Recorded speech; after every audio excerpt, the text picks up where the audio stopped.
Assalamualaikum warahmatullahi wabarakatuh. Perkenalkan, nama saya Ageng Subara, NPM 224111167 plus manajemen 22B. Sini saya akan membahas mengenai penganggaran modal. Yang pertama ada pengertiannya. Capital budgeting adalah suatu proses lengkap dalam menganalisa proyek dan menentukan proyek yang termasuk dalam suatu anggaran modal. Pengertian lainnya adalah suatu proses perencanaan dan pengambilan keputusan terkait pembayaran dana yang mana dalam periode pengambilan dana tersebut sudah lebih dari 1 tahun. Yang dimaksud dalam pembayaran atau pengeluaran ini termasuk biaya pembelian pada setiap aset tetap, yakni tanah, bangunan, mesin, dan alat lainnya. Biasanya perusahaan juga membutuhkan promosi berupa iklan jangka panjang. Proyek penelitian dan pengembangan pun termasuk di dalam kategori investasi. Keputusan dalam melakukan investasi bukanlah hal yang mudah karena membutuhkan penilaian akan situasi di masa yang akan datang, sehingga perlu memikirkan hal-hal yang mungkin akan terjadi, baik karena faktor internal maupun eksternal. Nilai investasi pun harus dihitung sesuai dengan arus kas perusahaan dan merupakan keputusan yang paling tepat guna menghindari risiko kerugian atas nilai investasi tersebut. Secara umum, perusahaan akan membuat berbagai alternatif agar bisa berinvestasi dalam jangka panjang, seperti penambahan aset tetap, capital budgeting, dan keputusan keuangan tentu harus dilakukan secara terpisah. Apabila suatu investasi yang diajukan sudah ditentukan untuk bisa diterima, maka manajer keuangan selanjutnya memilih cara pembayangan yang paling tepat. Lalu ada manfaat capital budgeting. Secara umum, manfaat dari capital budgeting adalah agar dapat mengetahui keperluan pendanaan secara lebih rinci. Hal itu karena dana yang terikat dalam jangka waktu lebih dari 1 tahun. Dengan begitu, perusahaan dapat meminimalisir adanya over investment atau under investment. Manfaat lain yang tidak kalah penting dari capital budgeting adalah agar dapat mencegah terjadinya kesalahan dalam pengambilan keputusan. Lalu ada metode analisis. Dalam capital budgeting terdapat metode analisis yang dilakukan sebelum membuat keputusan. Berikut ini beberapa metode analisis yang umum dilakukan oleh perusahaan. Yang pertama ada Net Present Value, atau disingkat NPV. Merupakan salah satu metode analisis capital budgeting yang berguna agar dapat mengukur nilai profitabilitas secara investasi proyek dengan menggunakan faktor nilai waktu dan juga keuangan. NPV adalah selisih antara present value yang diperoleh dari nilai investasi yang ditanamkan pada aset saat ini dari penerimaan arus kas yang masuk di masa yang akan datang. Yang perlu diingat, aturan dasar pada investasi adalah menerima proyek apabila nilai NPV-nya di atas angka 0. Hal ini disebut sebagai NPV rule. Para pajak sepakat bahwa ada kelebihan dan kelemahan pada penggunaan keuntungan pada metode ini. Selain pengaplikasiannya yang sederhana dan penggunaan nilai uang dalam menghitung nilai sesuai dengan arus kas, membuat sebuah gambaran yang jelas tentang profitabilitas proyek yang lebih real.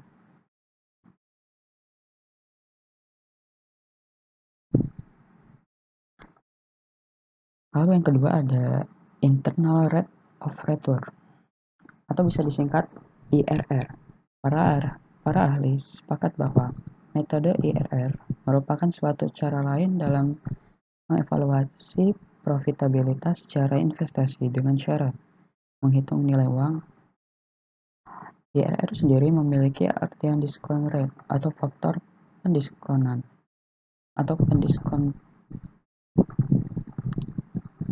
lain yang digunakan untuk mendiskon seluruh cash inflow dan salvage value yang jelas menghasilkan banyak jumlah present value yang sama dalam jumlah investasi yang ada.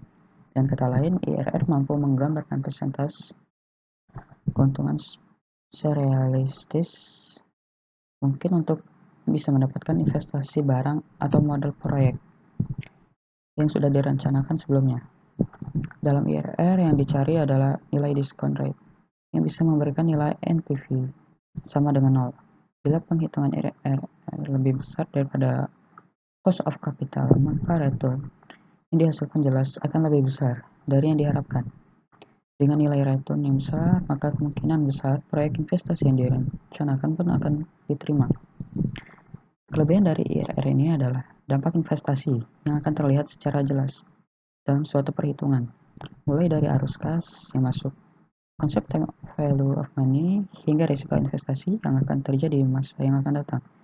Sedangkan kelemahannya, IRR menilai kebutuhan berdasarkan cost of capital, sehingga tidak dapat memberi hasil yang maksimal pada pemilihan proyek, berupa rasio, dan kurang mampu memberikan keputusan yang pasti dan tepat untuk proyek kecuali eksklusif. Hal yang ketiga ada Profitability Index atau PI. Pengertian PI itu sendiri adalah rasio dari present value dan cash flow setelah dilakukan kegiatan investasi awal pada tahun ke-0 dengan jumlah investasi pada awal tahun ke-0. Sementara jika nilai PI lebih kecil dari 1, maka proyek tersebut harus ditolak. Yang keempat ada discount payback period atau bisa disebut juga PP. Metode ini berarti waktu yang dibutuhkan suatu proyek investasi untuk bisa mengembalikan semua dana yang sudah diinvestasikan dalam proyek yang dimaksud. Cara ini terbilang sederhana untuk melakukan evaluasi apakah pantas atau tidak proyek investasi dilakukan.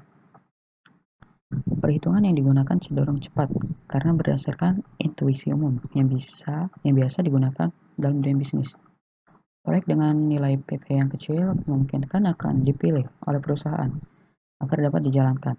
Mengapa? Karena semakin kecil nilai PP, maka akan semakin kecil pula risiko yang dihadapi terkait kondisi yang tidak menentu di masa yang akan datang.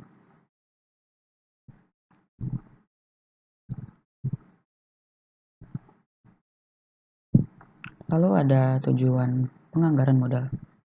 Anggaran modal memiliki tujuan sebagai berikut. Yang pertama yaitu tujuan penyusunan anggaran modal adalah untuk mengambil keputusan mengenai penyertaan modal investasi jangka panjang yang akan dikeluarkan oleh perusahaan untuk kegiatan operasionalnya. Atau yang kedua ada anggaran modal yang juga bertujuan untuk merencanakan pengembalian modal atas berbagai investasi yang dilakukan perusahaan. Lalu ada pentingnya penganggaran modal. Anggaran modal sangat penting dilakukan karena alasan-alasan sebagai berikut. Yang pertama ada keputusan anggaran modal akan berpengaruh pada jangka waktu yang lama sehingga perusahaan kehilangan fleksibilitasnya. Yang kedua, anggaran modal yang efektif akan menaikkan ketepatan waktu dan kualitas dari penambahan aktiva. Lalu yang ketiga, pengeluaran modal sangat penting.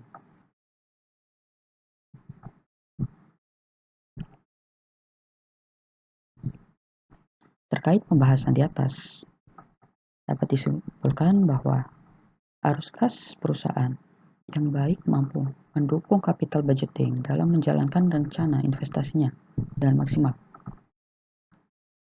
Untuk bisa mendapatkan arus kas perusahaan yang baik, perusahaan lebih memilih untuk mempercayakan alur transaksi bisnisnya pada sebuah aplikasi pendukung.